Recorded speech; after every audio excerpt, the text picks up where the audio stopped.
Happy Monday, geometry. It is so lovely to be your teacher, and I'm so proud of the efforts that you're making.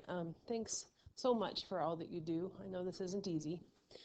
So here we go. It's geometry fabulousness time, and time to take another step down the geometry road. So here's a little warm-up for you. Take a moment, pause the video, and name the vector and write its component form. Okay, hopefully you've got that done. So let's go through this together. Now, when we name a vector, we have to start with its initial point and then go to its terminal point. And we can tell the initial point because it's the end of the arrow that does not have the actual arrow part. And so for number 1, we can call this vector m, n. M is the initial point, n is the terminal point, but then it's not array. We're being told it's a vector, and we need to put a symbol on top of the m and the n, and instead of a full arrow, we just put the top of the arrow, because now we know that it's a vector, and it's describing motion. It's describing how far something went and the direction that it went in. And we can write its component form. And the way we do that is by picking out how far did this vector go along the x-axis and how far did it go along the y-axis. So starting at the initial point m, we can see that we have to do that. It goes that far to get below the terminal point and then up to actually reach that terminal point. And now we just count boxes. So from M, we go 1, 2, 3, 4 to the right, which is positive. And then 1, 2, 3, 4, 5, 6 up, which is also positive. And so our component form is going to start with the x value, 4, and then the 6, which is the y value. But we're not going to put parentheses around this, because if you put parentheses around the 4 and the 6, you would be saying that that's a point, and it's not. It's a vector. So what you need are these guys. Pointy bits? I don't know exactly what they're called. I don't remember. But that's how you indicate that you're talking about a vector. All right, with number 2, remember that we start at the initial point and we go to the terminal. And so this vector would be vector BA with the vector symbol on top. And then we need to count the distance from B to A along the y and the x. And so I like to just kind of draw in those pieces, and then we can count. From the initial point of B, we have to go down 1 unit. Well, down is the negative direction, and so we have -1. And then going along the x-axis, we have 1, 2, 3, 4, 5 to the left, which is the negative direction. So -1 and -5. Remember, when you're writing component form, you're going to put that x value first. So you have -5, -1, and your pointy things. Okay, one more. This vector would be called kj with the symbol on top. And then going from k to j, we'd travel along the x-axis. Oops. And then we travel along the y-axis, and then we can count.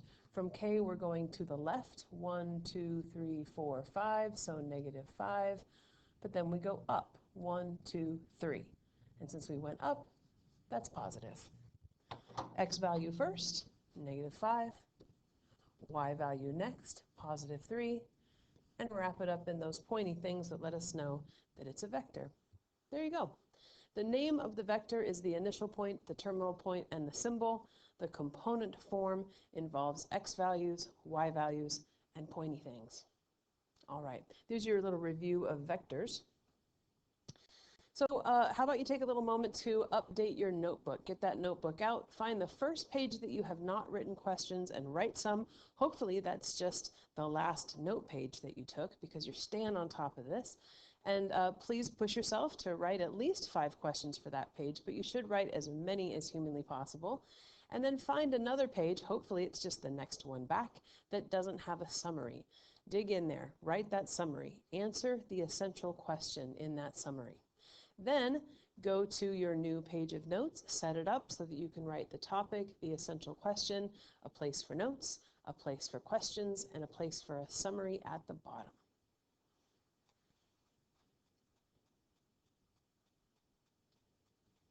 All right, here we go, new note page. Your topic today is compositions, so that should go at the top of your new note page. And then the essential question, how can you compose translations of a figure in a coordinate plane? Remember that that essential question goes right below the topic. And then you go back to your table of contents and you put your topic, compositions, in the table of contents and the page number that these notes are on so you can find them later. So go ahead and do that.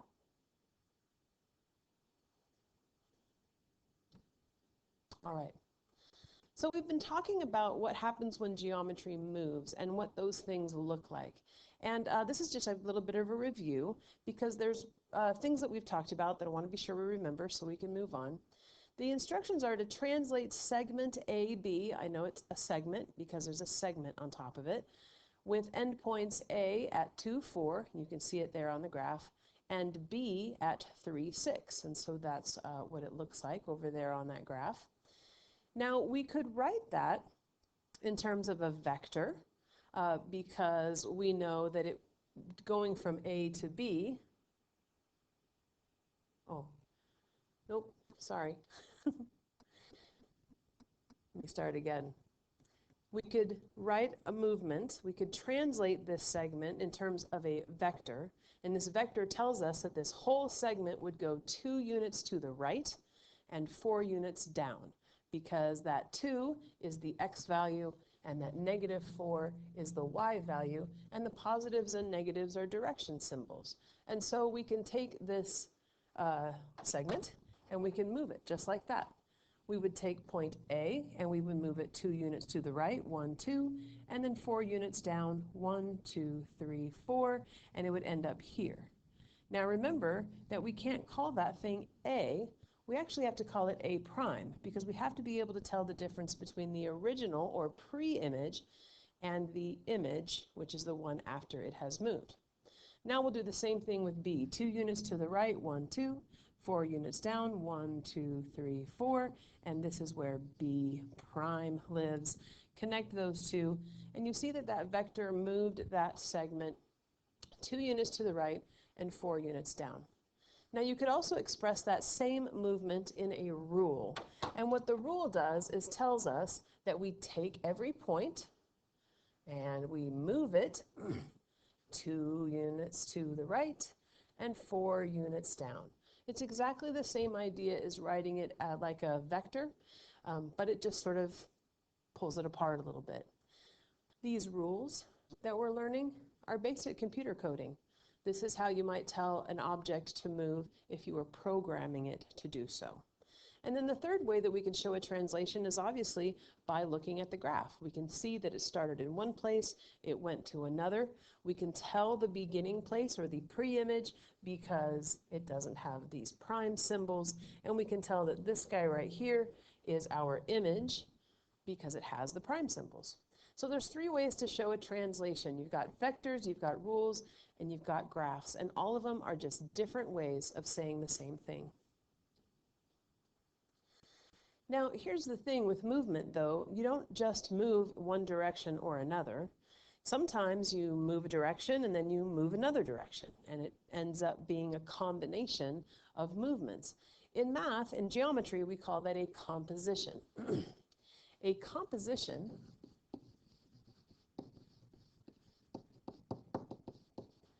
is a combination of transformations.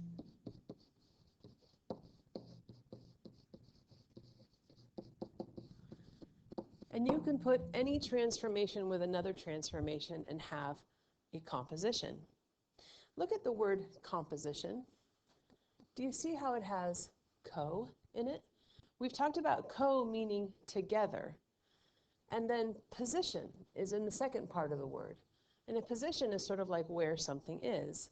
And so when you think about the word composition, co-position, you're talking about how things combine or together to move in a unique way. There you go. There's co again. It crops up all the time. So this is what a composition will look like. You will have a couple of rules or a couple of vectors to move your object, and it essentially moves the object twice.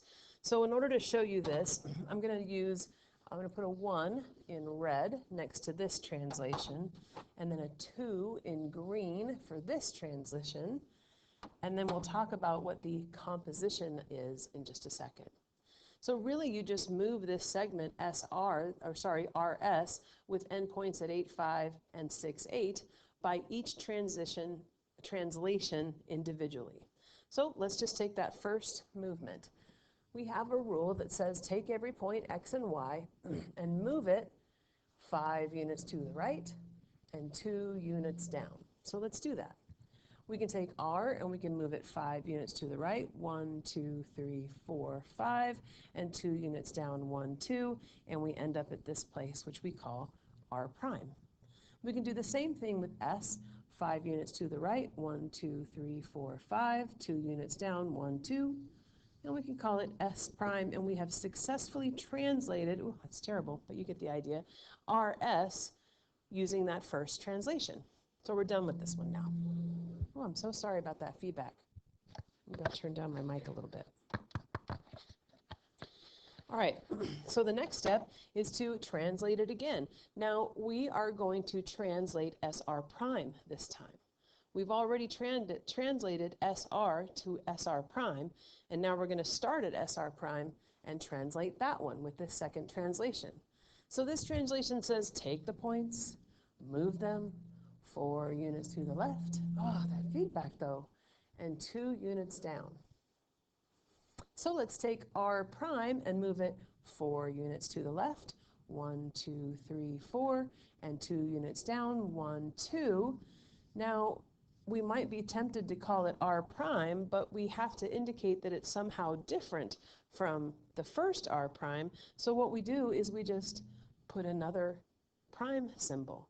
So this is R double prime. And we could do the same thing with S, move it 4 units to the left, 1, 2, 3, 4, 2 units down, 1, 2, and we have S double prime. And now we can see the entire picture of how that segment has moved according to these 2 translations. And let's talk about the composition. Because what you're trying to do with the composition is see how did you move from the original pre-image at RS to the last image, RS double prime. And you would write a rule.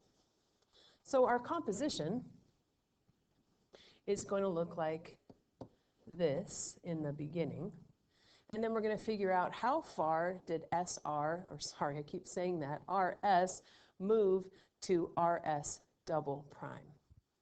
Well, let's just take a look at R. If we start at R, we can see that we had to move 1 unit to the right to get over R double prime, and then we had to move, so that's 1 unit to the right, 1, 2, 3, 4 units down.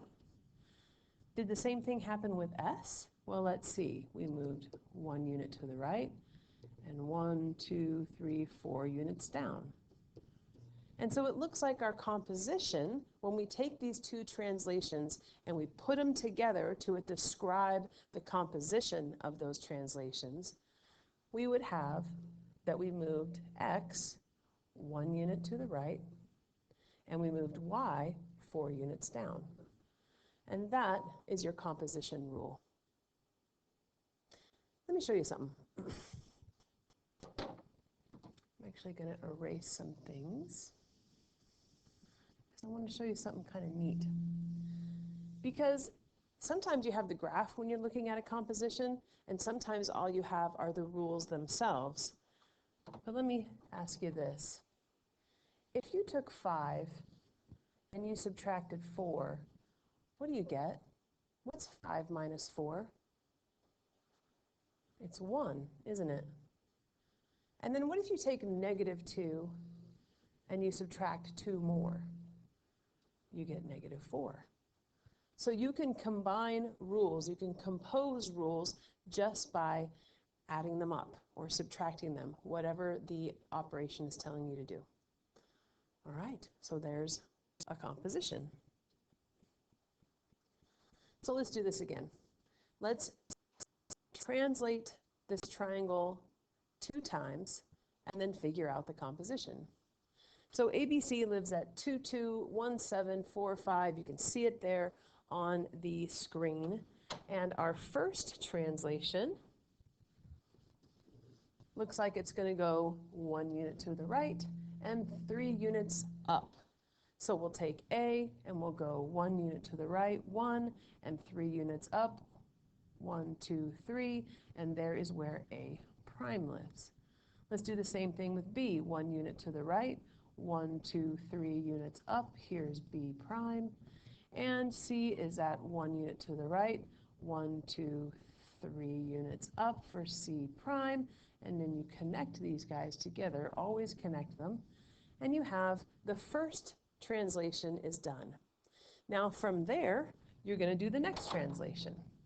Start at A prime, and this time you're going to go 3 units to the left and 5 units up.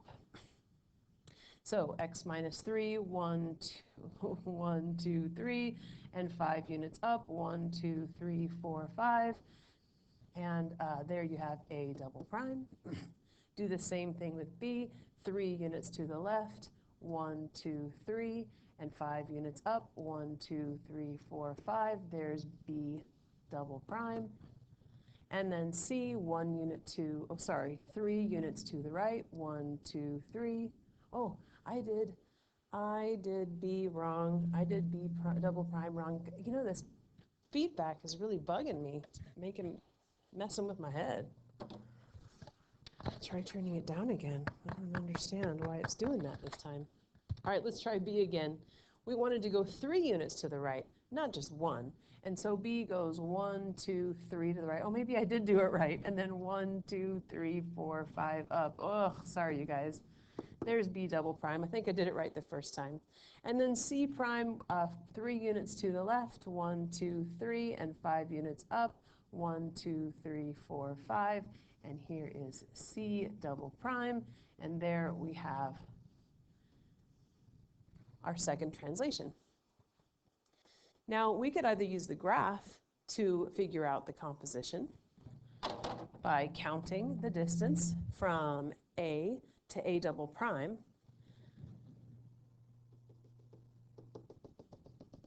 We move 1, 2 to the left, and 1, 2, 3, 4, 5, 6, 7, 8 up. Or we could just combine these rules. What is 1 minus 3? So we'll have x, y goes to x. Let's see, 1 minus 3, well, that's minus 2, isn't it? And then 3 plus 5, well, that's 8. So y plus 8. And that is our composition rule. So you can get it from the graph, or you can just combine those 2 rules together and get your final composition rule. Alrighty. So that's it. Compositions was the topic. You're going to go to Big Ideas Math. You're going to find the assignment called Compositions, and you're going to do it. And if you need anything, if you need some help, I've got office hours.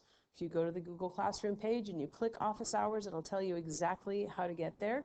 If you're a VLA student, you also have optional class times. So there'll be an entry for that in Google Classroom as well with the correct codes and everything. Just stop on by. I'm sitting on the other side. The essential question, how can you compose translations of a figure in a coordinate plane, should be answerable at this point. If it's not, then go back through the video maybe, or come to office hours. I'd love to help. Anyway, I hope whatever you're doing next is fun. Enjoy all you do, friends. I will see you next time. See you is in quotes, of course, next time. Bye.